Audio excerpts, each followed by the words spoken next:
안녕하세요.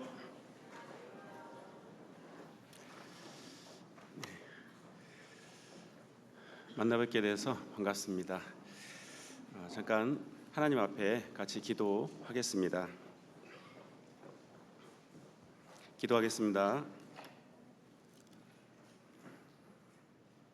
자비로우신 우리 아버지 하나님, 하나님을 알지 못하고 죄 많은 세상에서 죄인으로 태어나서 헛되이 생을 소비하다가 영원히 멸망과 심판을 받을 뻔했던 저희들을 각처에서 불러주시고 진리를 들려주시고 구원함을 얻게 해주신 은혜를 진정으로 감사를 드립니다. 천국에서 영원히 영생 복락을 누릴 수 있는 그 값지고 보배로운 소망을 허락해 주실 뿐 아니라 이 땅에 살아가는 우리 남은 삶도 주님 친히 살아 역사하시는 몸된 교회 안에 붙잡아 주시고 교회를 통해서 공급하시는 모든 신령한 은혜들을 먹고 마심으로 악하고 패역한 세대를 거슬러서 하나님의 뜻을 이루는 선한 삶을 살아갈 수 있도록 함께 하신 은혜 감사를 드립니다. 이제 2023년도 마무리되고 있는 시기입니다. 과연 우리가 어떠한 삶을 살아왔는지 성찰하고 돌아볼 수 있는 지혜를 갖게 하시고 또 2024년 한 해를 우리에게 허락하신다면은 2023년보다 더 성숙하고 성장한 모습으로 주님 앞에 살기를 예비하고 준비할 수 있는 시간 갖게 해주시기를 간절히 의지합니다. 다가오는 동계 수련회 모두가 참여함으로 수련을 통해서 새로운 마음을 얻고 또 힘을 얻고 새 출발을 할 수 있도록 도와주시기를 간절히 의지합니다. 오늘 주일을 맞이해서 한 자리에 모였습니다. 이곳에 마땅히 함께 해야 하지만 여러 사정으로 함께하지 못한 믿음의 식구들 있는 줄 압니다. 하나님께서 있는 곳에서 이 아름다운 모임을 기억하게 하시고 받은 은혜를 마음에 품게 해주시고 다음에 함께할 수 있는 모든 여건과 형편도 주장해 주옵소서. 혹여나 건강이 좋지 못한 우리 형제 자매님들 계시다면은 하나님의 그 자비롭고 은혜로운 손길로 어루만져 주셔서 하루속히 회복해서 이 거룩한 모임에 함께할 수 있도록 도와주옵소서. 오늘 교제 시종 전능하신 하나님께서만 각 사람의 심령에 함께해 주실 것을 믿고 감사드리며 우리를 구원하신 주 예수님 이름으로 기도드렸습니다. 아멘. 성경 찾겠습니다. 요나서입니다. 요나서 4장을 찾겠습니다. 요나서 4장 성경 찾겠습니다.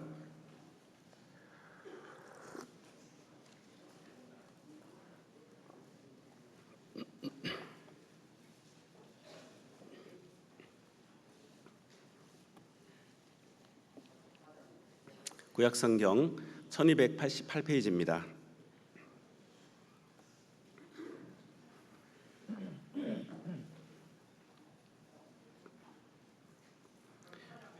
요나서 4장 1절부터 4절까지를 1절부터 4절까지를 제가 읽겠습니다. 요나서 4장 1절부터 4절까지 제가 읽겠습니다. 요나가 심히 싫어하고 노하여 여호와께 기도하여 가로되 여호와여 내가 고국에 있을 때에 이러하겠다고 말씀하지 아니하였나이까. 그러므로 내가 빨리 다시스로 도망하여 싸우니 주께서는 은혜로우시며 자비로우시며 노하기를 더디하시며 이내가 그 시사 뜻을 돌이켜 재앙을 내리지 아니하시는 하나님이신 줄을 내가 알았음이니이다. 여호와의 원컨대 이제 내 생명을 취하소서. 사는 것보다 죽는 것이 내게 나음이니이다. 여호와께 이르시되 너의 성냄이 어찌 합당하냐 하시니라. 거기까지입니다. 저는 광주 하남교회에서 교제하고 있는 정준모 형제라고 합니다. 엎어지면 코 닿을 곳에서 왔습니다. 금방 오더라고요. 저희 하남교회는 이제 올 초에 그 장소가 너무 비좁아가지고 지금 봉선교회 이렇게 처음 왔는데요. 부럽습니다. 이렇게 여유도 있고 교제 장소도 아마 많을 거라고 생각합니다. 저희는 처음에 자립할 때 이렇게 급성장할 줄을 모르고 있는 여력을 다해서 준비한 곳이 지금 현재 교회당인데요. 코로나 전에 벌써 많이 비좁아가지고 여러 대안을 이제 고민했었습니다. 근데 이제 코로나가 터지면서 좀 잠잠했었는데 이제 코로나가 지나가면서 또 준비를 해야 되는 상황이었거든요. 그래서 한 1년을 기도하고 준비를 하다가 여러 사정을 고려한 끝에 증축을 하는 걸로 아마 계획을 했었습니다. 처음에. 그래서 이미 뭐 허가까지 다 맞고 이제 작정만 하면 되는 시기가 올 3월이었거든요. 그래서 작정하려고 이제 딱 했는데 때마침 바로 저희 교회당 왼쪽 붙어 있는 필지가 한 1,013평 정도 되는데 그걸 내놨다는 이야기가 들려왔습니다. 저희는 이미 지금 증축하려고 이제 작정만 하면 되는 시기였는데 형제자매님들하고 의견을 나누다 보니까 증축보다는 어차피 증축하면은 뭐 3, 4년 후면은 또 자립을 하든지 그때는 이제 더 이상 운신의 폭이 없기 때문에 그때 가서 또 고민하고 자립을 해야 되는 그런 과정을 이제 거치기보다는 아예 그냥 이번에 증축 비용을 좀 더 해서 그 땅을 사는 것이 좋겠다 의견이 모아졌습니다. 그래서 증축하려고 작정하려고 했다가 땅을 사기 위해서 작정을 했습니다. 그래가지고 한두 달 안에 의견이 모아지고 그리고 이제 때마침 하나님 도와주셔가지고 그 시세보다 저렴한 가격으로 이렇게 조율을 하게 됐습니다. 그래서 세금까지 전부 해가지고 60억 정도 들었습니다. 소문 들어서 다 알고 계시죠? 그래서 이제 이미 벌써 2차 중도금까지 이제 지불을 했고요. 그리고 내년 1월 초에 이제 남은 잔금 한 5억 정도 지불하면 인수를 하게 됩니다. 그래서 이제 당분간 지금 비좁지만은 한 2, 3년 정도 빚 갚는데 아무튼 온 교회가 여력을 쏟으면서 어느 정도 갚아지면은 이제 그쪽에다가 대강당을 증축할 이제 그 정도 생각은 저희가 하고 있습니다. 그래서 어떤 그걸로 인해서 마음이 문제가 되거나 어떤 갈등을 겪거나 그런 일이 없습니다. 이거 하나님 주셨다. 다 그쪽을 위해서 마음이 모아져 있고 기도하고 있습니다. 그래서 아무 어려움 없이 이제 갚는 것이 마무리가 되고 그 이후에 건축이 된다면 교회가 또 한 번 크게 도약할 거라는 그런 확신을 이제 가지고 있습니다. 아무튼 봉성교회 형제자매님들께서도 아시고 기도해 주시면 감사하겠습니다. 저희 교회는 현재 이번에 저희는 11월 말에 내년도 2024년도 임원을 발표를 했거든요. 그리고 12월부터 바뀐 체제로 지금 이제 구역모임 조모임을 하고 있습니다. 그래서 성도님들 이렇게 명단을 파악해 보니까 한 750여 분이 같이 교제하고 있습니다. 내년에도 계속 복음이 활발하게 전해지고 광주 하나님교회가 큰 역할을 감당해 갈 수 있는 성장한 교회가 되도록 기도해 주시기를 부탁드리겠습니다. 오늘 저희가 잠깐 교제를 나눠보려고 하는 말씀이 요나서 4장 말씀입니다. 요나는 잘 아시잖아요. 하나님이 이제 니느웨 가서 하나님의 말씀을 전하라고 했는데 그게 싫어가지고 이제 도망가서 물고기 뱃속에까지 들어가게 되고 그리고 이제 다시 니느웨로 가가지고 3일간 정도는 전해야 되는 그런 큰 도시였는데 그냥 하루길 좀 불성실하게 하루길에 이제 말씀을 전했잖아요. 놀랍게도 그 니느웨 사람들은 그 하루 전하는 그 요나의 외침을 듣고 전부 회개했지 않습니까? 그러므로 인해서 하나님의 심판이 이제 내려지지 않았죠. 근데 그게 못마땅해가지고 또 요나는 그게 못마땅해가지고 지금 우리가 방금 4장 1절부터 읽은 말씀에 심히 싫어하고 노했다 돼 있잖아요. 그리고 죽기를 원했습니다. 참 마음이 잘못됐잖아요.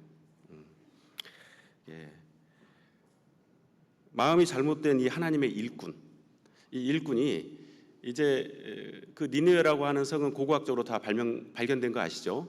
좀 이란 지역에 그 니느웨 도성이 내려다 보이는, 전부가 내려다 보이는 곳쯤에 이렇게 멀찍이 떨어져 가지고 거기 초막을 짓고, 이제 5절 이하에 쭉 보면은 초막을 짓고 이제 관망하고 있는 겁니다. 관망. 저 성이 도대체 어떻게 되는가 보자. 회개했다 하지만은 금방 또 죄를 짓고 혹시나 하나님께 심판을 받지 않을까? 아마 이런 생각을 했던 것 같아요. 안 그랬으면 그냥 갔을 텐데 거기 초막을 짓고 관망하고 있었거든요. 뭔가 잘못됐지 않습니까? 하나님의 일꾼인데 마음이 아주 굉장히 잘못됐어요. 하나님 보시기에. 근데 그 잘못된 마음을 가진 하나님의 일꾼인 선지자 요나를 하나님이 일깨우시기 위해서 이 요나서 4장에 보면은 특별히 3가지 도구를 하나님이 준비하셨다고 반복되게 말씀하고 계십니다. 준비하셨다, 준비하셨다, 준비하셨다. 그 이 3가지 준비한 하나님의 도구로 하나님의 일꾼인 요나를 이제 깨우치시는 거죠. 자, 그래서 우리는 구원받은 이후에 신학 시대를 살아가는 그리스도인인데 하나님의 일꾼입니다. 우리는 구원받자마자 하나님의 일에 동참하게 되고 복음을 전하는 그 일을 우리에게 맡기셨죠. 과연 하나님이 신약시대 일꾼인 우리에게도 도구를 준비하지 않을까요? 요나, 구약시대 이 마음이 잘못된 선지자 일꾼 요나를 일깨우시기 위해서 준비를 하셨잖아요. 도구를 3가지. 우리에게도 역시 이 도구를 사용하실 것이다. 틀림없습니다. 그렇다면 이 3가지 하나님이 준비하신 이 도구가 과연 우리에게 어떻게 적용될 수 있고 어떻게 사용하시는지 알면은 요나를 일깨우신 그 하나님의 일깨움을 우리가 역시 받을 수 있다는 거죠. 처음 준비한 도구가 5절 6절 읽겠습니다. 요나가 성에서 나가서 그 성 동편에 앉되 거기서 자기를 위하여 초막을 짓고 그 그늘 아래 앉아서 성읍이 어떻게 되는 것을 보려 하니라.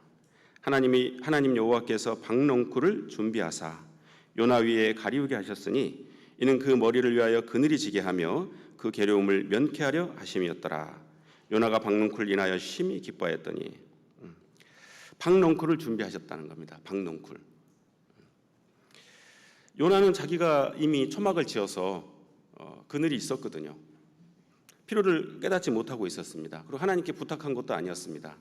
그런데 하나님이 일방적으로 요나를 걱정해가지고 박넝쿨을 준비하셨다. 깨닫지도 못하고 부탁한 것도 아닌데 일방적으로 하나님이 준비해 주시고 베풀어 주시는 것, 그것을 우리는 은혜라고 합니다. 은혜. 하나님의 은혜죠. 왜 하나님이 이 박넝쿨이라고 하는 은혜를 준비해 주셨는가? 요나의 머리 위를 가리우게 하려고, 그늘이 지게 하려고. 왜냐하면 괴로울 걸 아시기 때문에 그 괴로움을 명쾌하려 하심이었더라 그랬잖아요. 그러니까 요나를 아주 아끼고 걱정하고 사랑하시는 하나님의 마음을 우리는 확인할 수 있습니다. 하나님의 일꾼을 하나님이 너무 사랑하시는 거죠. 일꾼이 스스로 무엇을 필요를 느끼지 못해도 하나님은 미리 아시기 때문에 걱정하시고 사랑하셔서 은혜를 베풀고 계신다. 그것을 우리에게 깨닫게 해주고 있다는 겁니다. 박넝쿨 그늘은 요나에게 정말 완전한 휴식처, 그늘이 지게 했습니다. 안식을 제공했죠.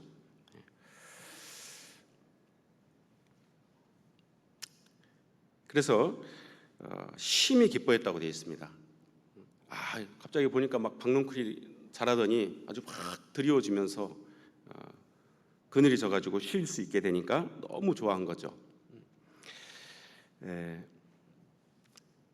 선지자 요나가 누리는 은혜는 지금 현재 이 박넝쿨이지만은 사실은 요나는 하나님께 계속 은혜를 받고 있었던 사람입니다. 선택받은 이스라엘 민족 사람이었습니다. 하나님께 선택받은 백성이었습니다. 그 중에서도 하나님의 사역자로 부르심을 받았잖아요. 쓰시는 일꾼이라는 겁니다. 그리고 거기다가 박넝쿨 그늘로 은혜 위에 은혜를 더해주고 계신 거죠.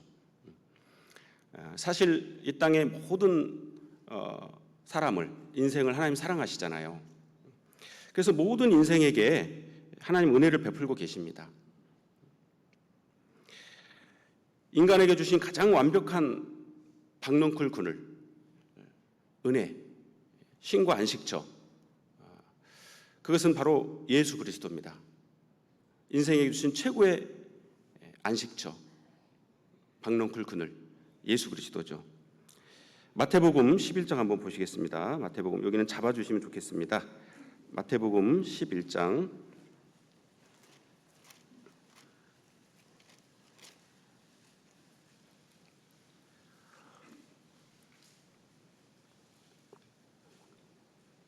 28절, 11장 28절부터 30절 제가 읽겠습니다. 수고하고 무거운 짐진 자들아 다 내게로 오라. 내가 너희를 쉬게 하리라. 나는 마음이 온유하고 겸손하니 나의 멍에를 메고 내게 배우라. 그러면 너희 마음이 쉼을 얻으리니 이는 내 멍에는 쉽고 내 짐은 가벼움이라 하시니라. 수고하고 무거운 짐진 자들 다 내게로 오라. 예수님께 와라. 쉬게 해줄 것이다. 바로 예수님이 참된 안식과 평안을 주시는 박넝쿨 그늘이 되신다. 그런 의미죠. 그래서 히브리서 4장 3절에 보면은 이미 믿는 우리들은 저 안식에 들어가는도다. 우리가 구원 받을 때 예수 그리스도 안에 딱 들어가서 그때부터는 이제는 우리 일을 쉬고 안식과 평안을 누리고 있습니다. 정말 모든 인생에게 유일하고 완전하게 참된 안식을 누릴 수 있는 곳, 바로 예수 그리스도 안입니다. 준비해 주셨잖아요. 예수님의 모형이 창세기 22장에 보면은 아브라함에게 이삭을 바치라고 했잖아요. 이삭을 바치려고 모레아산에 가서 이제 제단을 준비하고 잡으려고 했는데 하나님 멈추게 하시고, 그리고 아브라함의 믿음을 확인하신 후에 이삭 대신 순양을 준비하셨잖아요. 그 순양도 하나님이 준비하셨습니다. 여호와 이레라고 하잖아요. 여호와 이레. 하나님이 준비하셨다. 우리가 구원받았다는 것은 바로 예수 그리스도 안에 들어와서 하나님이 준비하신 박넝쿨 대신 예수 그리스도 안에 들어와서 참된 안식과 평안을 누리고 있다는 겁니다. 참 이걸 생각하면은 너무 놀랍고 감사하잖아요. 하나님의 은혜와 사랑인 예수 그리스도로 말미암아서 구원을 우리가 얻을 때 마음에 참된 쉼과 안식, 감사, 그것이 우리 안에 싹 들어오고 채워지잖아요. 시편 111편 5절에 보면은 여호와는 너를 지키시는 자라. 여호와께서 내 우편에 내 그늘이 되시나니. 하나님이 우리에게 그늘을 제공하시는 거죠. 그늘, 우리 영혼의 그늘. 시편 136편 7절에는 하나님이여 주의 인자하심이 어찌 그리 보배로우신지요. 인생이 주의 날개 그늘 아래 피하나이다. 하나님 날개를 싹 들이워줘가지고 마치 큰 새들이 새끼를 낳는데, 알을 낳고 부화를 시켜서 새끼가 있는데 정말 햇볕이 뜨거울 때 이렇게 날개로 이렇게 드리워지는 거 보셨습니까? 마치 그런 것처럼 우리는 우리를 위해서 준비해 주신 박넝쿨 되시는 예수 그리스도 안에 들어오므로 우리 영혼이 그때부터 참된 안식과 평안, 쉼을 얻고 있습니다. 아직 그곳에 들어오지 못한 세상 사람들 많이 있습니다. 신약 시대의 일꾼으로 살아가는 우리에게 예수 그리스도 안에 들어올 수 있는 은혜를 베푸실 뿐만이 아니라 은혜 위에 은혜를 더해 주셔가지고요, 더해 주신 은혜가 있는데 그것은 바로 교회입니다. 교회 안에 우리가 거하며 살아갈 수 있도록 해주셨다는 것, 너무너무 놀라운 거죠. 누가복음 10장에 보면은 그 여리고로 내려가다가 강도 만난 사람 있잖아요. 온몸이 만신창이 되고, 그런 사람을 사마리아 사람이 기름을 바르고 부추기고 나귀에 태워가지고 주막에 맡기지 않습니까? 바로 그 주막, 그곳에 있으면서 계속 치료와 나음을 얻는 곳, 그 주막은 교회의 그림자잖아요. 지금 우리가 그런 모습으로 교회 안에 들어와서 우리 영혼이 점점점 회복되고 나아지면서 또 쉬면서 그런 삶을 살고 있다는 것을 우리는 생각해야 됩니다. 이 교회 안에는 우리가 구원받은 그리스도인으로서 살아가는데 필요한 모든 것이 가득 차 있다고 말씀하셨습니다. 문제는 우리가 그것을 보고 느낄 수 있느냐가 중요하죠. 우리가 신앙이 성장하는 만큼 이 교회가 얼마나 소중한 것이고 교회에서 우리에게 주어지는 것이 얼마나 놀랍고 값진지를 발견해 갈 겁니다. 골로새서 2장 3절에는 그 안에는 지혜와 지식의 모든 보화가 감춰 있느니라. 교회 안에 지혜와 지식의 모든 보화가 감춰 있다. 바로 그 안은 예수님 안인데 예수님은 지금 머리로 계시고 교회는 예수님의 몸이잖아요. 그 안에 우리가 들어와 있습니다. 찬송가에 보면은 주 날개 및 내가 편안히 쉬네. 밤 빕고 비바람 불어쳐도 아버지께서 날 지키시리니 거기서 편안히 쉬리로다. 그 찬송 있잖아요. 주 날개 및 즐거워라 그 사랑 끊을 자 누이뇨. 바로 하나님이 우리와 지금 함께 하시고 교회 안에서 우리를 지키고 보호하시고 우리는 그 안에서 안식과 치료 받고 있는 과정에 있습니다. 가끔 그런 생각을 이제 해보게 됩니다. 구원을 받았는데 정말 확실하게 구원을 받았는데 교회가 없었다면 과연 내가 어떻게 됐을까? 그런 생각을 해봅니다. 교회가 있기 때문에 교회 안에서 같은 구원을 받은 형제 자매님들과 함께 공감하고 또 위로를 받고 그리고 우리 삶의 구원받은 이후의 삶의 목적과 방향을 분명하게 알고 내 삶의 존재 가치를 발견할 뿐 아니라 우리가 받은 그 사랑을 서로 나누고 그럴 수 있는 교회가 없다면 얼마나 고통스럽고 힘들었을까. 구원만 받은 상태로 이 험한 세상을 살아가면서 그래서 뭐 저기 해외 예전에 한 곳에 뚝 떨어져서 어찌어찌 하다가 구원을 받은 사람들이 그 교회가 있는 곳을 찾아가기 위해서 몇 시간씩 운전해가지고 가잖아요. 교회가 되기를 갈망하고 교회는 우리 영혼의 쉼터이고 치유소이고 보호처다. 교회를 하나님이 준비해 주신 이유, 우리 각자를 위해서 교회를 이 땅에 준비해 주신 이유는 여러 가지 있지만은 가장 먼저는 죄 많은 이 세상에 정말 사자와 이리떼 같은 마귀가 역사하잖아요. 세상에 그 악한 세상에서 그리스도인이 당할 그 괴로움을 하나님 아실 거 아닙니까? 그래서 그 괴로움을 면케하시기 위해서 가장 먼저는 교회를 우리에게 준비해 주셨고 그 안에 우리를 넣어 주셨다는 것. 자, 이것을 우리가 분명하게 안다면은 교회를 경홀히 여길 수 없죠. 우리는. 그리고 교회를 떠날 수도 없을 겁니다. 내가 살아갈 곳은 이곳이다.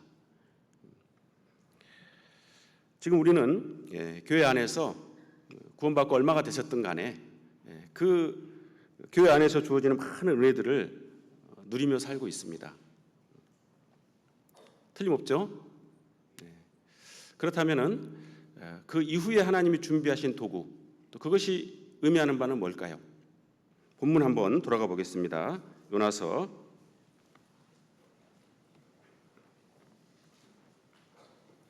4장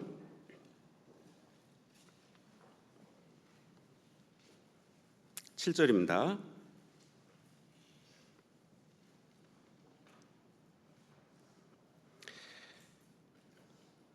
7절 제가 읽겠습니다. 하나님이 벌레를 준비하사 이튿날 새벽에 그 박농쿨을 씹게 하심에 곧 시드니라. 이튿날 새벽에 준비하신 도구가 뭐냐? 벌레였습니다. 벌레. 갑자기 벌레를 준비하셨을까요? 우리가 이 성경을 읽으면 잘 이해 안 되잖아요. 정말 은혜로 요나를 걱정하시고 위에서 박농쿨을 준비해 줬다가 갑자기 벌레를 준비하셨다는 겁니다. 그리고 갉아먹게 하셨다. 이 벌레의 역할은 은혜의 근원을 갉아먹는 존재잖아요. 그러니까 베풀었던 은혜들을 사그러지게 만들고 거두어들이는 목적으로 벌레를 준비하신 겁니다. 틀림없습니다. 우리가 한 가지 생각할 것은 하나님은 생사화복을 주관하시는 분이라는 걸 우리 잊어버리면 안 됩니다. 우리에게 복만 주시는 분이다가 아니라는 거죠. 은혜도 주시고 복도 주시지만은 어떤가 재앙이나 화도 하나님의 허락하심 속에서 우리에게 찾아온다. 이걸 우리는 잊어버리면 안 됩니다. 이사야 45장 7절에 보면은 나는 빛도 짓고 어둠도 창조하며 나는 평안도 짓고 환란도 창조하나니 이 모든 일을 행하는 자라고 말씀하셨습니다. 환란도, 우리에게 닥쳐오는 좋지 않은, 우리가 원치 않는 나쁜 일도 하나님의 허락하심 속에서 주어주는 것이구나 아는 거 중요한 거다는 거죠. 걱정해서 박넝쿨을 주셨다가 금방 벌레를 보내가지고 갉아먹어서 사그라지게 만들어버렸다. 이걸 생각하면 하나님은 변덕장인가 이런 생각이 들 수도 있습니다. 금방 은혜를 주셨다가 또 금방 갉아먹어버린다. 왜 벌레를 갑자기 보내셨느냐? 여기는 중요한 의미가 있는 겁니다. 하나님의 일꾼인 요나가 중요한 것을 깨닫지 못하고 놓치고 있기 때문에 하나님께서 그걸 깨닫게 하기 위해서 준비하신 도구가 벌레였다는 거죠.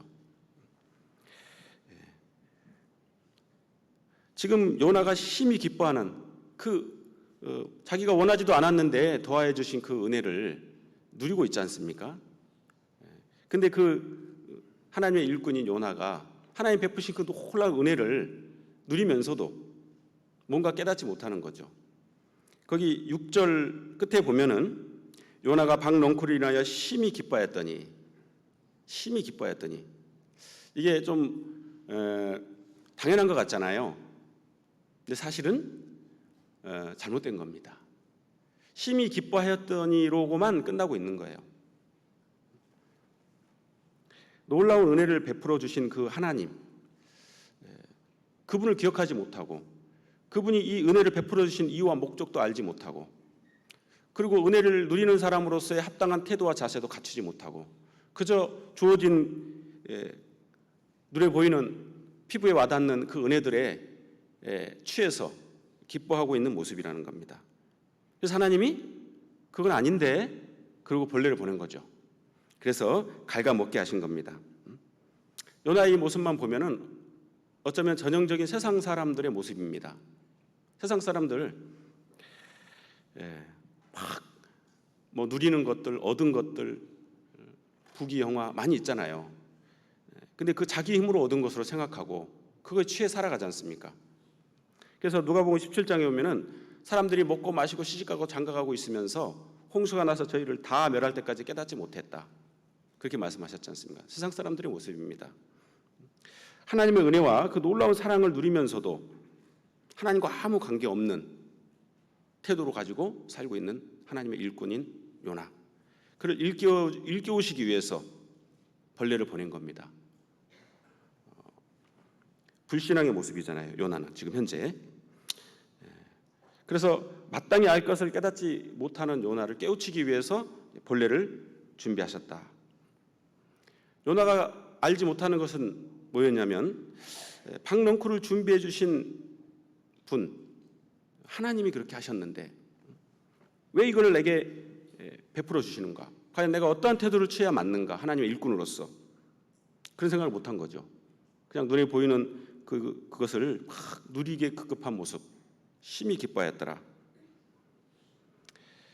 이스라엘 민족이 멸망을 받잖아요. 그 이스라엘 민족을 하나님이 심판하신 이유 중에 하나가 바로 똑같은 이유였거든요. 이사야 1장 3절에 보면은 소는 그 임자를 알고 나귀는 주인의 구유를 알건만은 이스라엘은 알지 못하고 나의 백성은 깨닫지 못하는도다 하셨도다. 짐승은 때마다 먹을 것 제공해주는 주인을 아는데 이스라엘은 그들의 주인 되신 하나님을 알지 못하는구나. 호세아 2장 한번 보겠습니다. 호세아 2장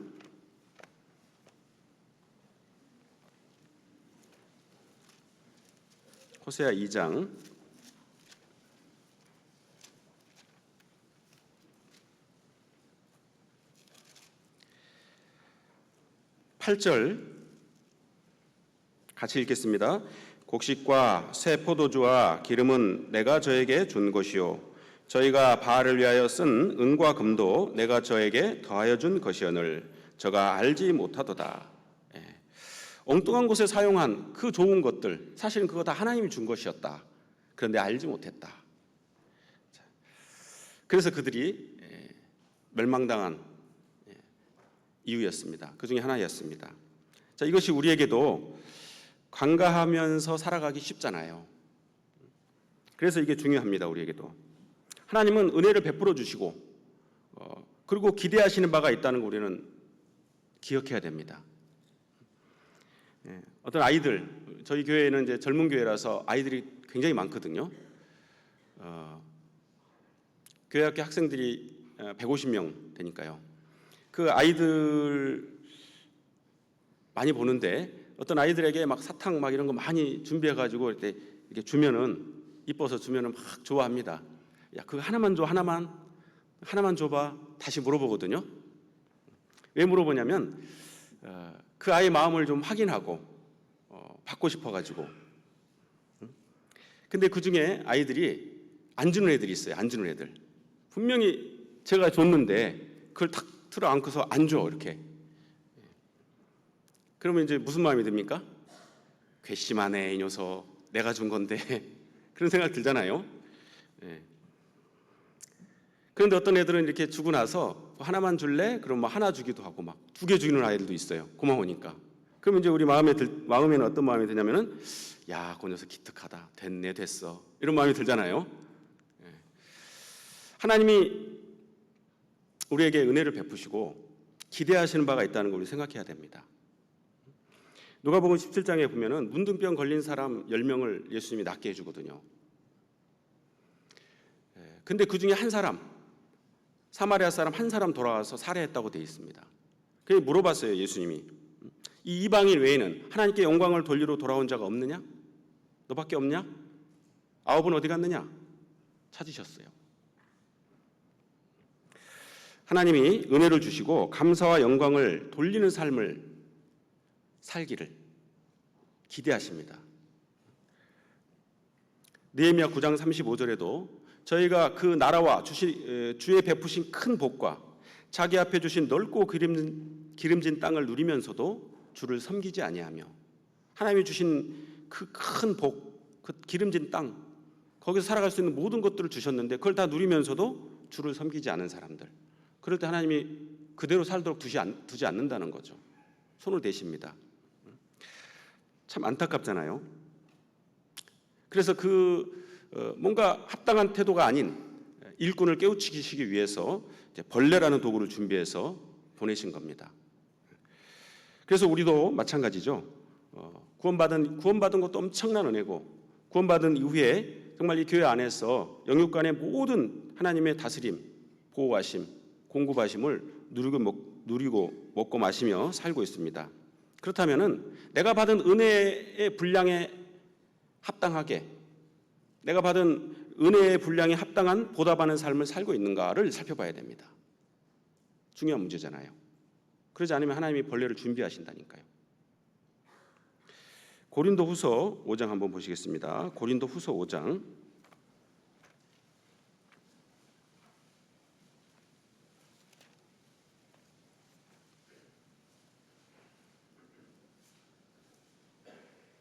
5장 15절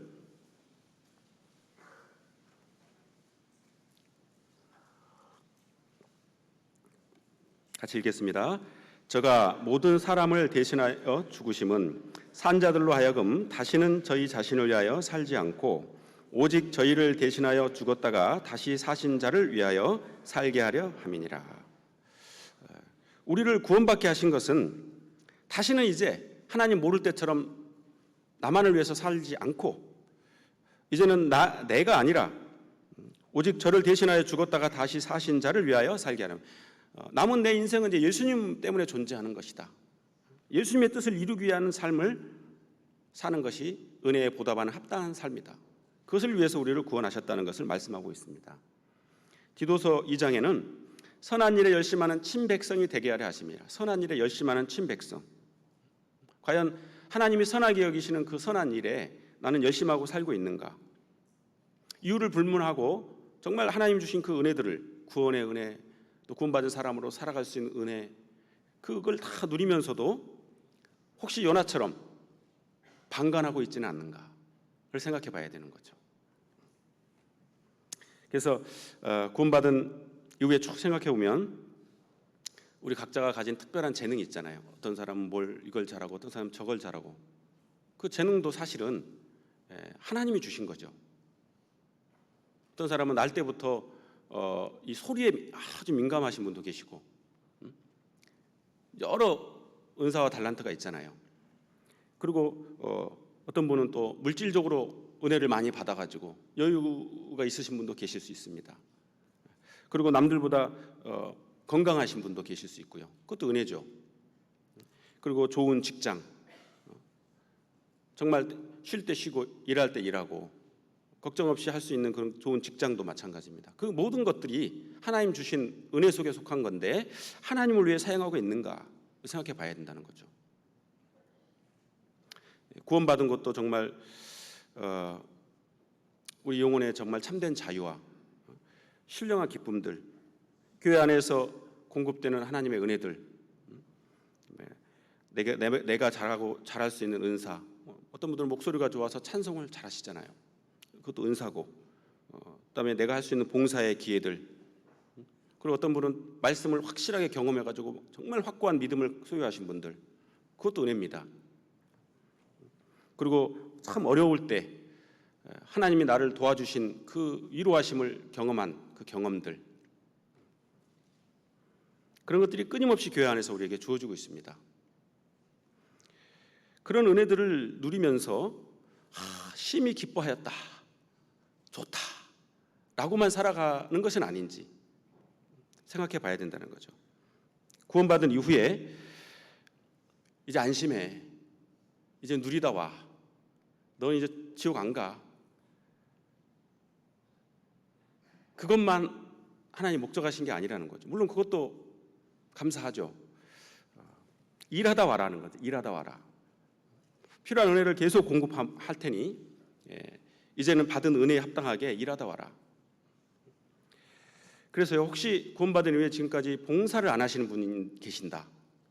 처음에는 구원받은 이후에 처음에는 이제 교회도 잘 모르고 하시기 때문에 뭘 어떻게 해야 될지도 모르고, 그래서 특별히 하시는 봉사가 없을 수도 있습니다. 그런데 1년, 2년, 3년 지나가는데 만약에 봉사를 못하고 있다, 문제가 있습니다. 봉사를 하셔야 됩니다. 어떤 모습으로든. 꼭 직분을 받아서뿐만이 아니라 물론 잘 하시겠지만은 그러지 못한 분이 계시다면은 청소라도 같이 하시고 그런 걸 해야 되는 거죠. 그게 보답하는 삶이잖아요. 빌립보서 1장 29절에 보면은 그리스도를 위하여 너에게 은혜를 주신 것은 다만 그를 믿을 뿐 아니라 또한 그를 위하여 고난도 받게 하심이라.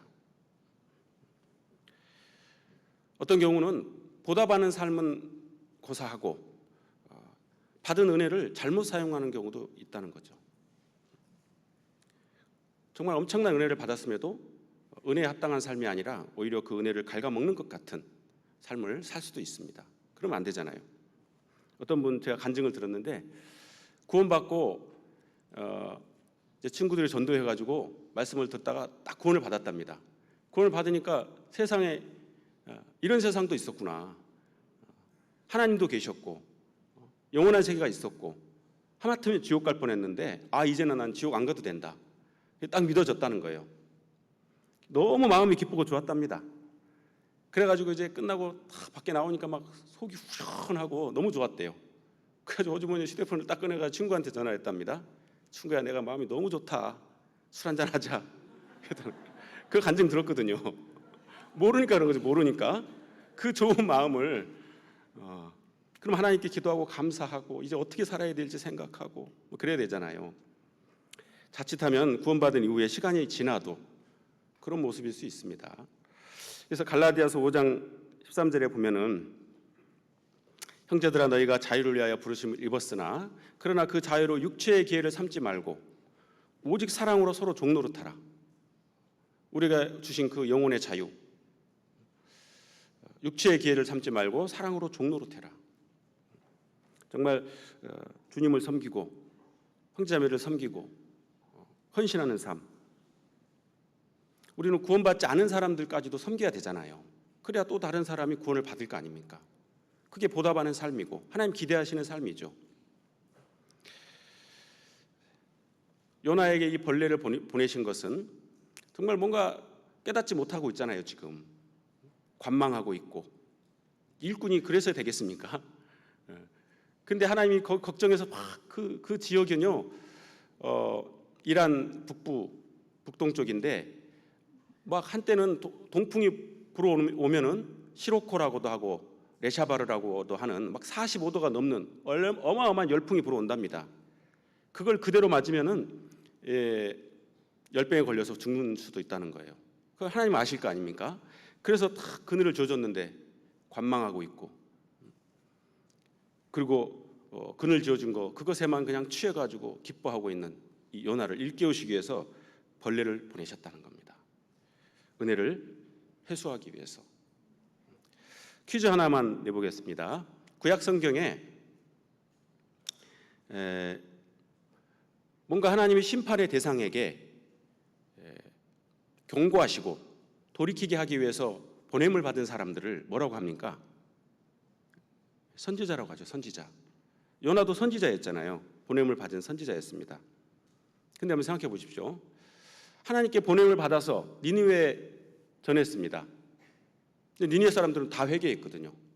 우리가 말씀 들어서 아는 대로 그 고래가 아니고 큰 물고기죠. 큰 물고기 뱃속에서 들어갔다 나오면은 이 외모가 어떻게 됐을 것 같습니까? 정상은 아니었겠죠. 아마 이 요나에게 보낸 벌레의 모습 같지 않았을까요? 그러겠죠. 벌레가 와가지고 막 야 너희들 심판 받을 거야 그러니까 막 니느웨 사람들은 다 회개했거든요. 그런데 이 요나에게 하나님 벌레를 보내가지고 막 갉아먹는데 못 깨달았어요. 자기는 가서 전하니까 니느웨 사람들은 다 회개하고 깨달았는데 정작 요나 선지자는 하나님 보내는 벌레를 보고 주셨던 은혜, 누렸던 은혜들이 사그라지는 걸 보면서도 못 깨달았다니까요. 그러니까 이 벌레는 경고였습니다. 경고. 마치 선지자 역할을 한 거죠. 요나에게. 근데 요나는 깨닫지 못하고 영적인 감각을 상실한 상태입니다. 자기 본분을 모르고 있는 겁니다. 신약시대 일꾼으로 살아가는 우리가 요나처럼 은혜를 누리면서도 은혜에 합당한 삶을 살지 않으면 하나님은 벌레를 보냅니다. 그러겠잖아요. 벌레 보낸다니까요. 벌레를 준비하십니다. 신명기 28장에 보면은 네가 포도원을 심고 다스릴지라도 벌레가 먹음으로 포도를 따지 못하고 포도주를 마시지 못할 것이며. 왜? 합당치 못하니까. 벌레가 먹어가지고 수고한 그 수고가 헛되이 만들어버리겠다. 그런 말씀이죠. 그래서 우리가 혹시 누리는 은혜만 생각할 것이 아니고 우리 삶에 벌레는 없는가도 생각해 봐야 됩니다. 벌레. 우리 각자의 삶 속에 하나님 보낸 벌레는 없는가 살펴봐야 됩니다. 이건 경고니까요. 구원받은 이후에 우리가 누리던 정말 거룩하고 평안하고 선하고 아름다운 것들, 그런 은혜들 많잖아요. 그런 것들을 갉아먹는 영육간의 어떤 것, 우리가 복음과 관계없이, 복음을 전할 때는 핍박과 고난이 있게 돼 있잖아요. 근데 복음과 관계없이 뭔가 내 삶이 빈약해진다, 그러지 않았는데 특별한 이유 없이 삶이 빈약해진다, 줄어들고 뭔가 좋지 않은 징후들, 벌레일 수 있잖아요. 그래서 각종 어떤 사건 사고, 복음과 관계없이 원치 않는 어떤 각종 사건 사고가 있을 수 있습니다. 그리고 염려와 근심, 걱정거리, 그런 것도 있을 수 있습니다. 건강도 마찬가지입니다. 연세가 들고 원래 선천적으로 허약한 분들을 제외하면 건강했었는데 갑자기 어떤 건강이 좀 좋지 않는 어떤 질병이나 연약함, 이런 것들이 육체적으로 온다면 이것도 한번 생각해 볼 필요가 있습니다. 학개서 1장의 5절에 보면은 너희는 자기의 소유를 살펴볼지니라, 소유를 살펴보라고 그랬거든요. 많이 뿌릴지라도 수입이 적으며 먹을지라도 배부르지 못하며 마실 줄라도 흡족하지 못하며 입어도 따뜻하지 못하며. 누가 그렇게 했냐? 하나님이 그렇게 했다 말씀하셨잖아요.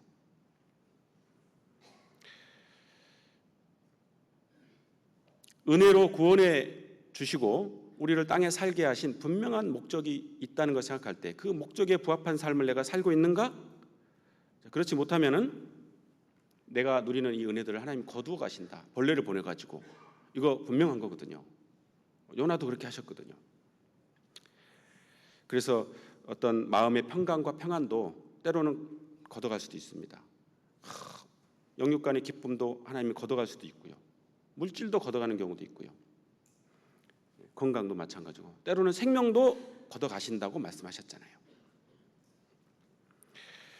그래서 우리 삶을 살피고 돌아보는 일은 중요합니다. 조기에 벌레를 발견한다면 요나는 마치 영적인 잠자는 모습, 무감각한 모습으로 그 벌레를 바라보면서 아까운 시간을 다 놓쳐버렸어요. 때를. 그러다 보니까 더한 것을 맞이하게 된 거죠. 그래서 빨리 우리가 벌레를 발견하고 우리의 삶의 자세를 돌이키고 은혜에 합당한 삶을 살기 위한 노력을 한다면은 요나가 맞이했던 하나님이 준비하신 세 번째 도구를 맞이하지 않아도 됐었잖아요.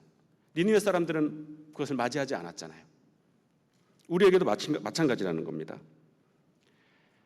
벌레를 보낸 시점은 새벽이었습니다. 본문 다시 한번 보겠습니다.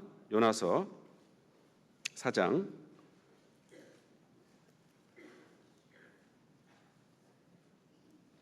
7절 8절 요나서 4장 7절 8절 하나님이 벌레를 준비하사 이튿날 새벽에 그 박넝쿨을 씹게 하심에 곧 시드니라. 언제입니까? 이튿날 새벽이죠. 8절 해가 뜰 때에 해가 뜨는 시기는 새벽하고는 적어도 몇 시간, 서너 시간 차이가 있겠잖아요. 해가 뜰 때 하나님이 뜨거운 동풍을 준비하셨고 일부러 준비하셨어요. 막 그냥 가혹한 뜨거운 동풍을 준비하셨다가 해가 딱 뜰 때 그냥 몰아붙인 겁니다. 해는 요나의 머리에 쬐매 요나가 홍곤하여 스스로 죽기를 구하여 가로되 사는 것보다 죽는 것이 내게 나으니이다. 얼마나 고통스럽겠어요.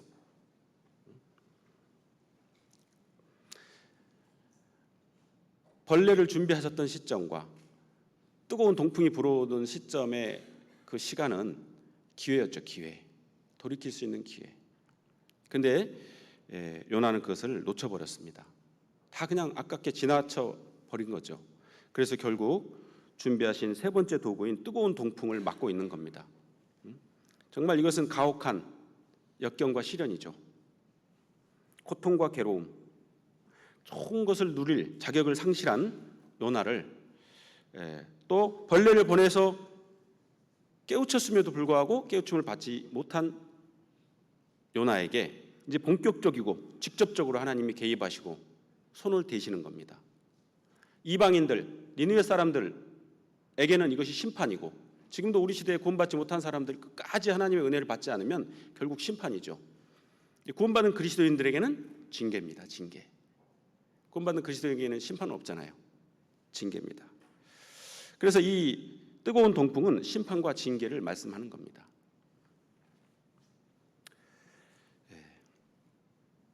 구원받은 사람에게 징계가 있다는 것을 아는 것은 굉장히 중요합니다. 징계는 하나님의 다스림이시거든요. 간섭.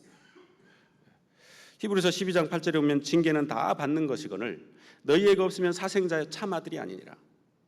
징계 없는 그리스도인은 있을 수가 없습니다. 우리가 자라가는 성장 과정에서 잘못이 없는 사람 없듯이. 그래서 최근에도 저희 이제 조모임 들어간데 어떤 자매님이 인생이 왜 이렇게 힘든지 모르겠다고 안타깝죠. 이제 그런 경우가 있습니다. 그것이 가볍게 넘어갈 때도 있고 정말 심하고 길게 가는 경우도 혹시 있잖아요. 다 있습니다. 누가복음 12장 한번 보시겠습니다. 누가복음 12장.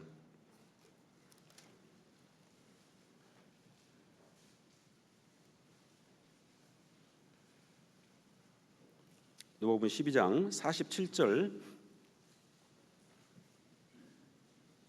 48절을 제가 읽겠습니다.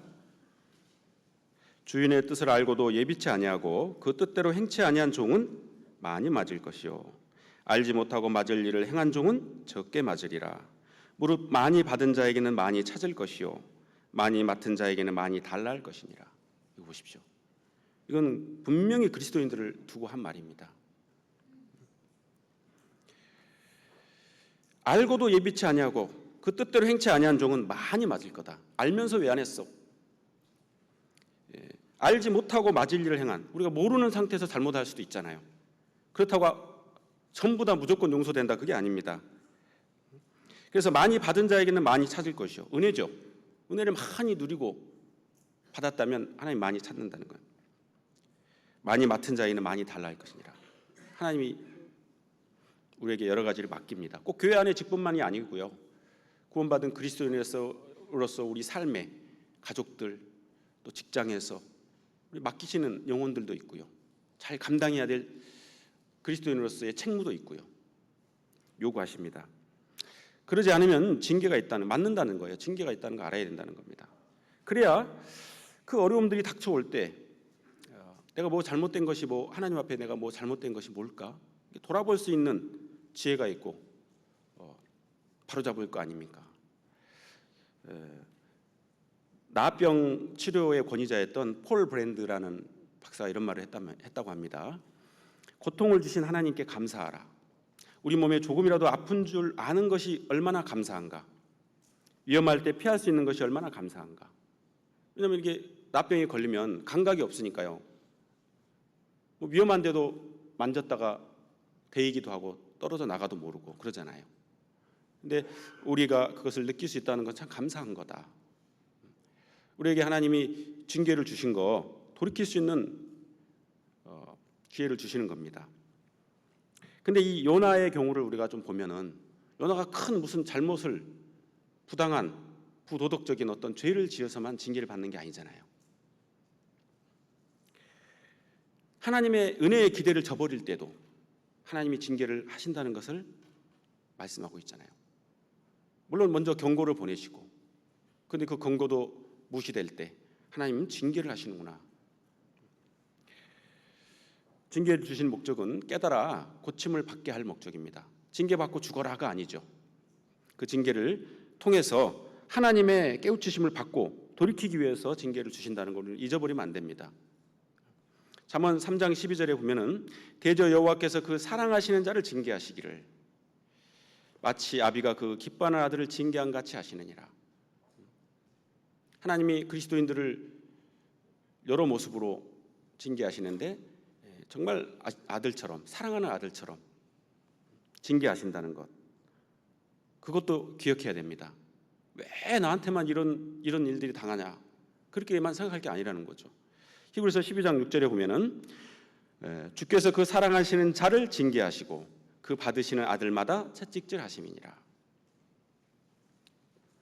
요한계시록 3장에도 내가 사랑하는 자를 책망하여 징계하노라, 예수님이 말씀하셨습니다. 그런데 요나가 보여준 태도, 본문 다시 한번 돌아가 보겠습니다.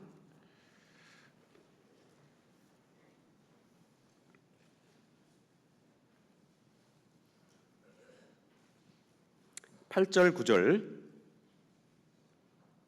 해가 뜰 때 하나님이 뜨거운 동풍을 준비하셨고 해는 요나의 머리에 쬐매 요나가 홍곤하여 스스로 죽기를 구하여 가로되 사는 것보다 죽는 것이 내게 나으니이다.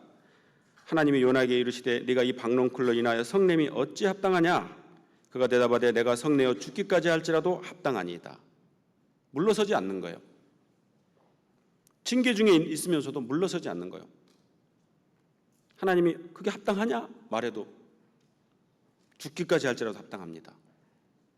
엄청난 모습이잖아요. 이런 선지자가 있었다니까요. 그게 이런 모습이 요나만 아니고 얼마든지 신약시대 그리스도인들에게도 있을 수 있지 않습니까? 내 안에도 있을 수 있고 우리 주변에서도 가끔 봅니다. 수없이 교제 안에서 깨우침도 받고 형제자매님들에게 어떤 권면과 위로도 받고 말씀을 통해서도 배우지만은 변하지 않고 어떤 좋지 않은 일이 닥칠 때 원망과 불평, 불만 품기도 하죠.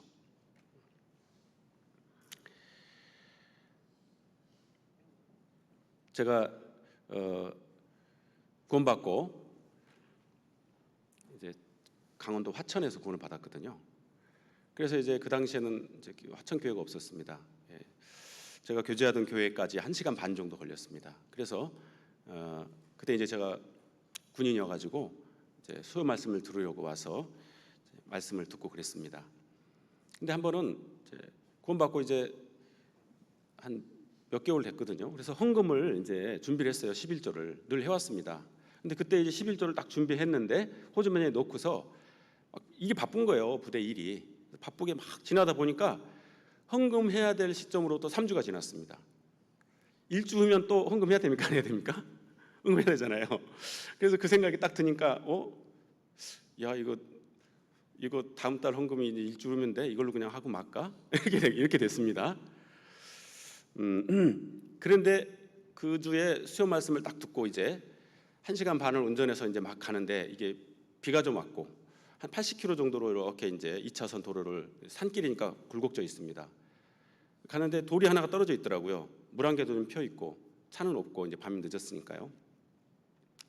그래서 이제 가는데 돌이 하나가 떨어져 있길래 속도를 줄이기보다는 그냥 지나쳐야 되겠다. 그러고 나서 딱 지나치려고 하는데 돌이 점점 커지는 거예요. 이렇게. 딱 지나쳤는데 덜컹했습니다.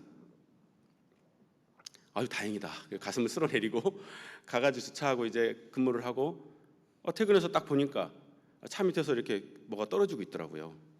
기름이.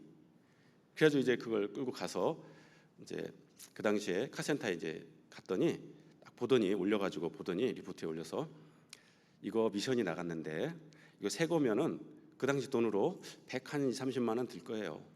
그러더라고요. 그러더니 그런데 이거 중고로 구할 수 있는데 중고로 하면 제가 얼마 해줄게요. 딱 그런데 호주머니에 있는 돈이에요. 정확하게 그 금액이었습니다. 자 그래가지고 뒤통수한테 팍 얻어맞고 이야 하나님이 이렇게 나를 다스리고 간섭하시는구나. 그렇게 딱 알았거든요. 한편으로 참 감사했습니다. 하나님 나를 이렇게 이런 것까지 일일이 바로잡고 간섭하고 계신다. 그래서 징계받을 때 우리는 징계받는 사람으로서 합당한 태도를 갖추는 것이 굉장히 중요합니다. 요나는 그러지 못하고 있잖아요. 징계받을 때 우리가 보편적으로 잘못된 태도를 취하는 것들이 뭐냐면은 애써 외면합니다. 이거 징계 아니야. 이거 아니야.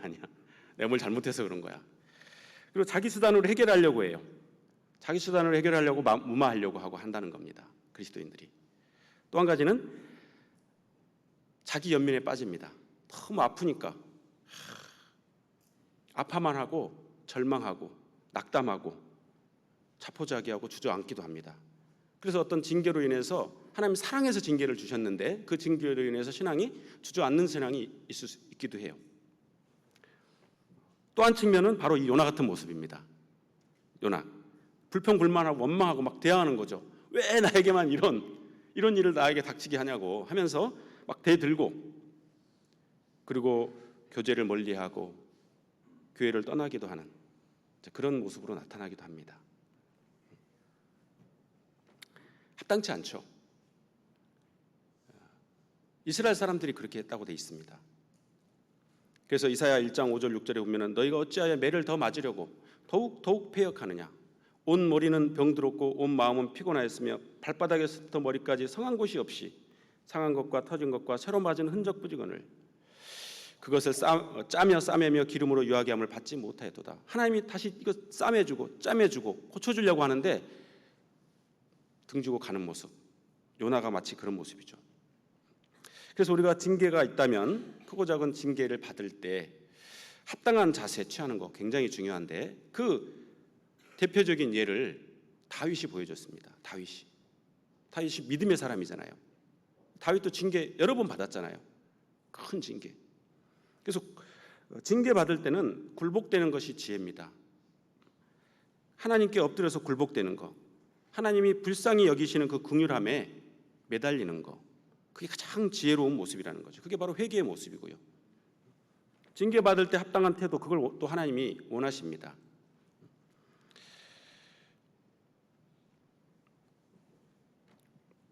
구약 성경 한번 보겠습니다. 역대상입니다.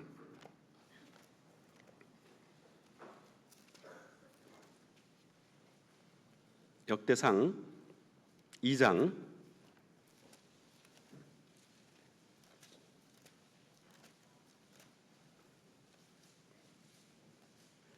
죄송합니다. 21장입니다.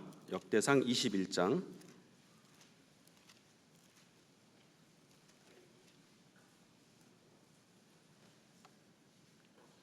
21장 7절 8절을 구약성경 641페이지입니다. 7절 8절을 제가 읽겠습니다. 하나님이 이 일을 괘씸히 여기사 이스라엘을 치심해 다윗이 하나님께 아뢰되 내가 이 일을 행함으로 큰 죄를 범하였나이다.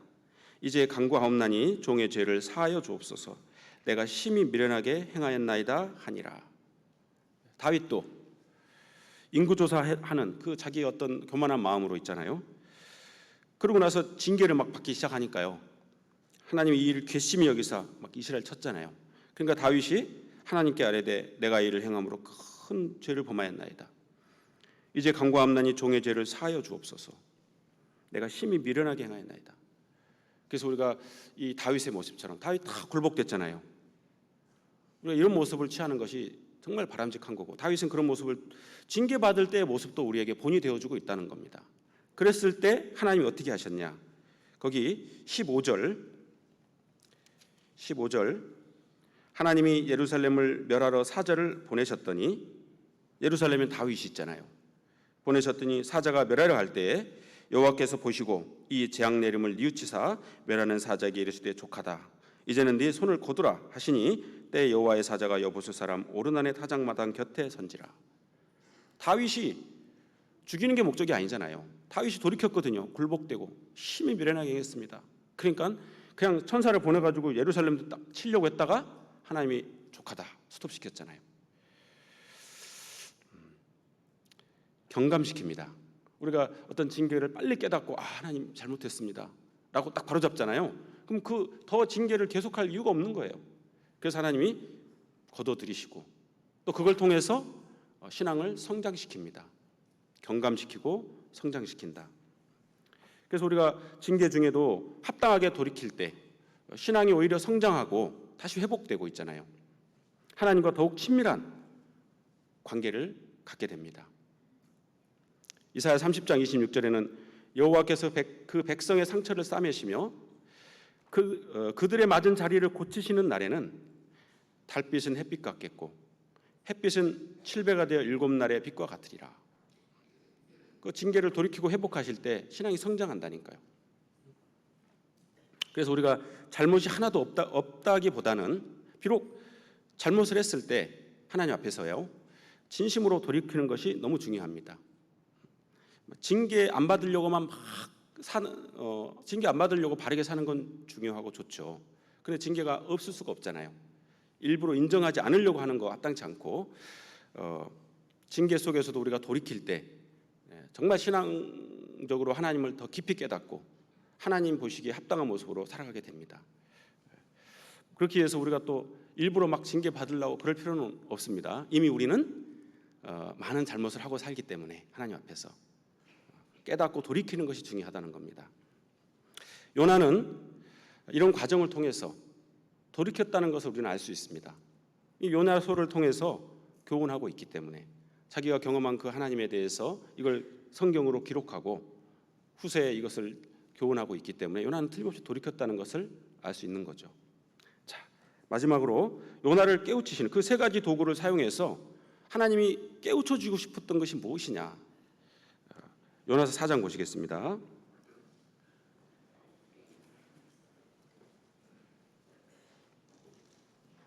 요나서 4장 10절부터 11절까지 같이 읽겠습니다. 여호와께서 가라사대 내가 수고도 아니하였고 배양도 아니하였고 하룻밤에 났다가 하룻밤에 망한 이 박농쿨을 내가 아꼈거든. 하물며 이 큰 성읍 니느웨에는 좌우를 분변치 못하는 자가 12만여 명이요 육축도 많이 있나니 내가 아끼는 것이 어찌 합당치 아니하냐. 하나님이 관망하고 있는 뭔가 마음이 비뚤어진 그 하나님의 일꾼을 그 세 가지 도구를 연달아 쭉 준비하시고 사용하시면서 결국 그 요나의 마음을 바로잡고 깨우쳐주고 싶었던 내용입니다. 내가 수고도 아니하고 배양도 아니한 하룻밤에 났다가 하룻밤에 망한 이 박농쿨을 너 지금 아끼고 있구나. 내가 지금 아끼는 것이 뭔지 아느냐? 그것은 영원하지도 못하고 잠깐이다 없어져 버릴 것들. 정말 하나님의 일꾼이 하나님의 일을 위해서 하나님이 은혜로 주신 것들 그 자체만 누리기에 급급할 뿐 아니라 그것을 어떻게든 그게 도망갈까 봐 그것을 붙잡고 말이죠. 그게 좀 사라지면 아까워하고 그런 마음으로 살고 있는 거잖아요. 우리 신약시대 구원받은 그리스도인들도 얼마든지 그렇게 살 수 있잖아요. 잠시 후면 썩어져 없어버릴 별 가치 없는 것들, 영원하지 못한 것들, 하나님이 영원한 것을 위해서 육신에 필요한 것들을 공급하시고 채워주시는데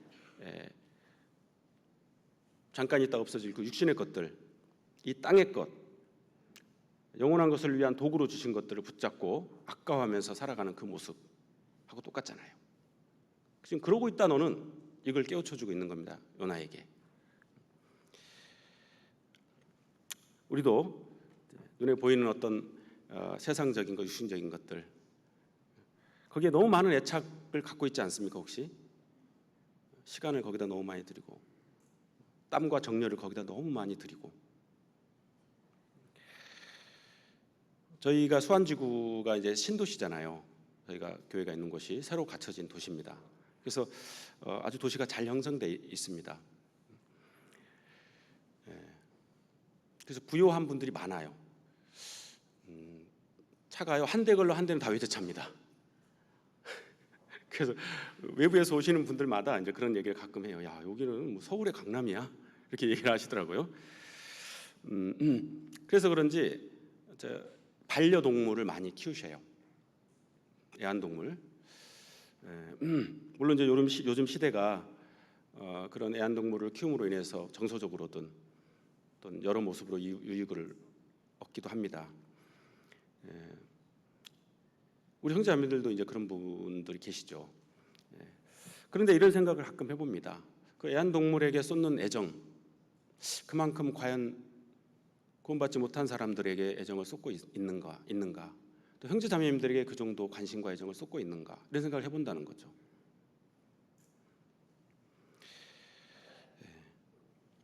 그리고 우리가 아끼는 것들 중에 대표적인 것 물질이죠. 물질. 뭐니 해도 머니. 그걸 너무 아끼고 집착하고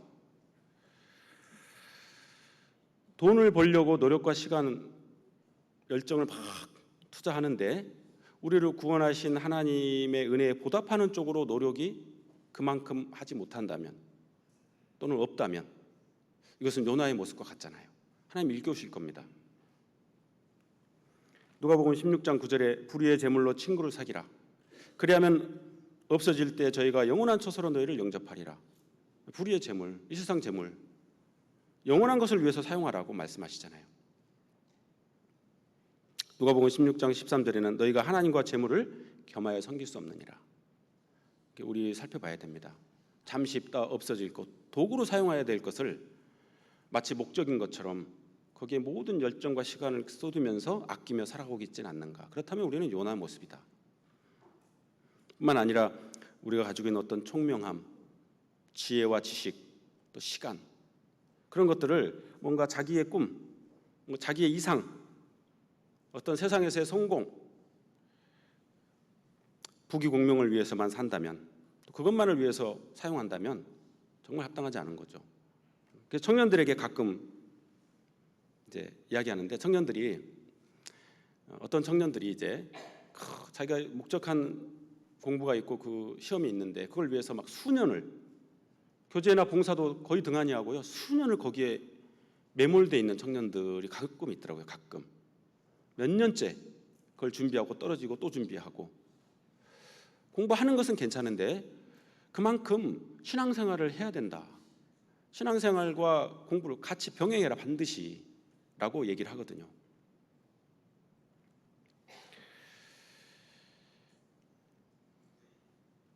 그래서 구원받은 이후에 우리가 세상에서도 할 일이 많습니다. 열심히 해야 될 일이.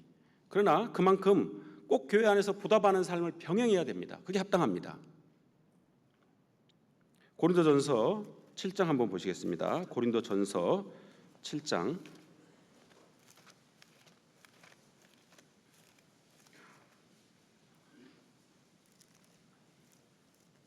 29절입니다.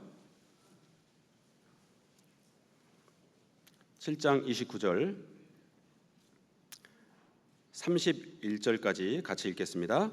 형제들아, 내가 이 말을 하노니 때가 단축하여진 고로 이후부터 안에 있는 자들은 없는 자같이 하며 우는 자들은 울지 않는 자같이 하며 기쁜 자들은 기쁘지 않는 자같이 하며 매매하는 자들은 없는 자같이 하며 세상 물건을 쓰는 자들은 다 쓰지 못하는 자같이 하라.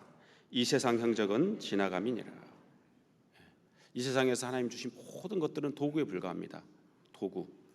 때가 단축해졌다. 정말 우리 시대 마지막 시대잖아요. 우크라이나 러시아 전쟁, 하마스와 팔레스타인 전쟁. 어젠가 제가 뉴스 보니까 제네마이라고 인공지능이 나왔는데요. 챗 GPT-4라고 하는 인공지능이 나왔을 때 사람들이 깜짝 놀랐는데 그거보다 훨씬 성능이 좋답니다. 그래가지고요, 사회 각 분야의 전문가들만 맞출 수 있는 질문을 해도 정답률이 한 89%인데요. 이 제네마이는요,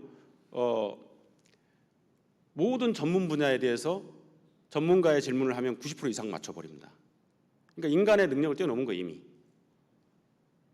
말하는 우상이 준비되고 있는 거예요. 자, 우리 시대는 정말 마지막 시대. 그래서 이 세상 일로 슬픈 일, 이 세상 일로 기쁜 일, 이 세상에서 뭔가 얻은 거, 그런 거 너무 마음 두지 마라. 그거 다 지나가는 거다. 그러니까 우리가 마지막 시대를 살아가는 우리 그리스도인들의 마음은 세상 것들에 대해서는 좀 초연해지는 게 맞는 거죠. 세상에서 좋은 것, 슬픈 것 다 초연해지는 것이 맞는 겁니다. 반면에 하나님이 아끼시는 것은 뭐였습니까? 좌우를 분별치 못하는 자가 12만여 명이요, 육축도 많이 있나니. 생명을 아낍니다. 하나님이 생명, 짐승의 생명까지도 아끼시는 분입니다. 그래서 하나님의 형상을 닮은 이뤄진 영혼들이 알지 못하는 가운데서 지옥으로 떨어져 갈 운명에 있는 그것을 하나님이 얼마나 안타까워하시냐는 거죠. 그걸 하나님의 일꾼인 요나가 역시 하나님의 마음을 품어야 합당하잖아요. 그 마음이 지금 너는 없고 엉뚱한 것에 마음 뺏겨 있구나 하면서 지금 일깨워지고 있는 겁니다. 보잘것없는 박넝쿨은 아낄 줄 알면서 생명 귀한 줄을 모른다. 우리가 전도하지 않거나 하나님의 일에 보답하는 삶을 살지 않으면 우리는 마치 그런 모습이거든요. 생명 아낄 줄 모르는 사람하고 똑같은 겁니다. 우리가 전하면 영혼이 구원을 받고 전하지 않으면 그냥 방치되어 있는 거거든요. 니느웨 사람들이 비록 죄를 지어서 심판받을 운명에 있었지만 하나님은 그들의 생명을 살리기를 원했던 거죠. 좌우를 분별치 못하는 12만여 명도. 그거 살려야 되는데 요나는 어땠습니까? 심판받았으면 좋겠다. 하나님이 심판을 내리지 않으니까 불만을 가지고 말이에요. 그래서 하나님은 심판에서 영혼을 살리시려는 그 간절한 하나님의 마음을 하나님의 일꾼인 요나에게 깨닫게 하시고 그 마음을 품게 해주고 싶으셨던 겁니다. 그래서 그 세 가지 박넝쿨, 벌레, 뜨거운 동풍을 준비하셔서 요나의 마음을 일깨우고 계신 거죠. 네가 아끼는 것과 하나님이 아끼는 것. 신약시대를 살아가는 우리, 하나님의 마음을 가졌지 않습니까?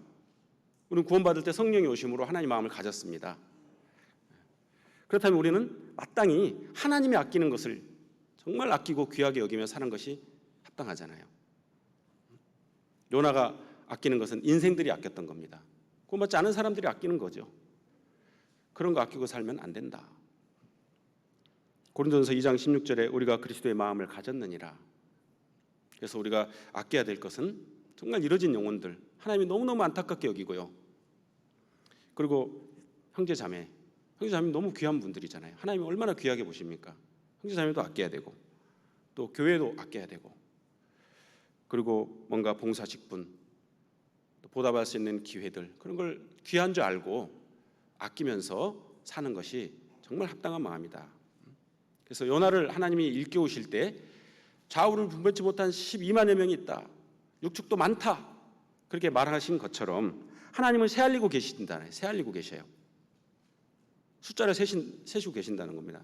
우리는 별로 그런 거 신경 안 써도 하나님은 지금 말씀하시기를 네 가족 중에는 누구, 네 직장에서는 누구 몇 사람, 내 친척 중에도 좌우를 분별치 못한, 아직 구원받지 못한, 구원에 가까운 사람들이 있다라고 일깨워 줄 수 있을 거예요, 우리를요.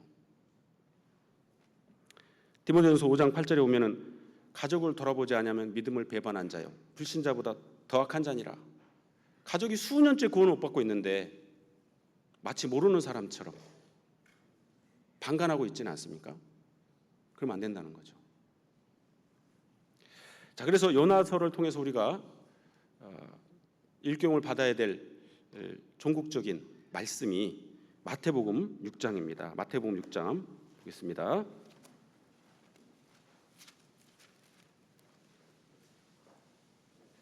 마태복음 6장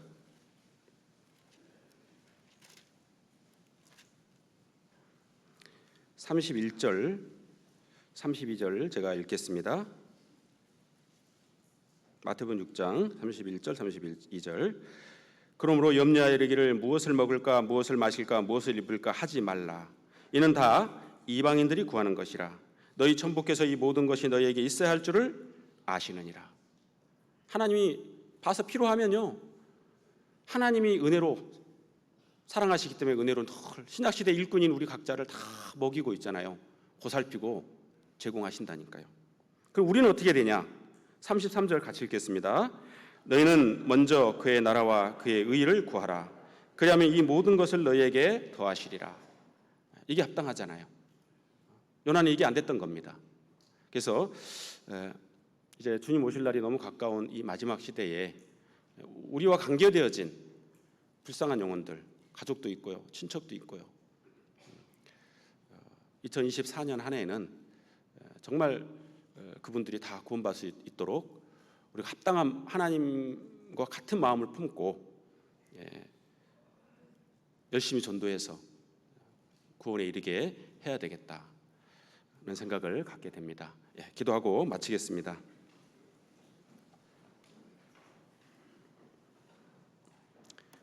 자비로우신 우리 아버지 하나님, 우리가 어떠한 자이길래 영원히 죄로 멸망받아야 마땅한 우리 각자를 놀라우신 섭리와 사랑으로 불러서 구원해 주셨는지 생각할 때 감사와 영광과 찬송을 우리 하나님께 돌립니다. 그러나 우리는 아직 여전히 연약하고 미약하고 부족하고 허물이 많다는 것을 또 인정하게 됩니다. 하나님의 가르치심과 깨우치심, 다스리심을 늘 열린 마음으로 받아들이고 우리의 마음과 생각과 삶이 바로잡히고 교정되는 가운데서 하나님의 뜻을 이루다가 하나님 앞에 설 수 있도록 도와주시고 일깨워 주시기를 간절히 의지합니다. 봉선교회 우리 형제 자매님들, 이 마지막 시대에 더욱 하나가 되어서 복음을 위해서 살아갈 수 있도록 도와주시고 이 지역에 이뤄진 많은 영혼들이 내년에는 더 많이 말씀을 듣고 구원받을 수 있도록 역사해 주시기를 간절히 의지합니다. 이 시간 이후에 계획된 모든 일정 가운데 은혜로 또 함께해 주시기를 의지하면서 우리를 영원히 구원하신 주 예수님 이름으로 기도드렸습니다. 아멘. 찬송하시겠습니다.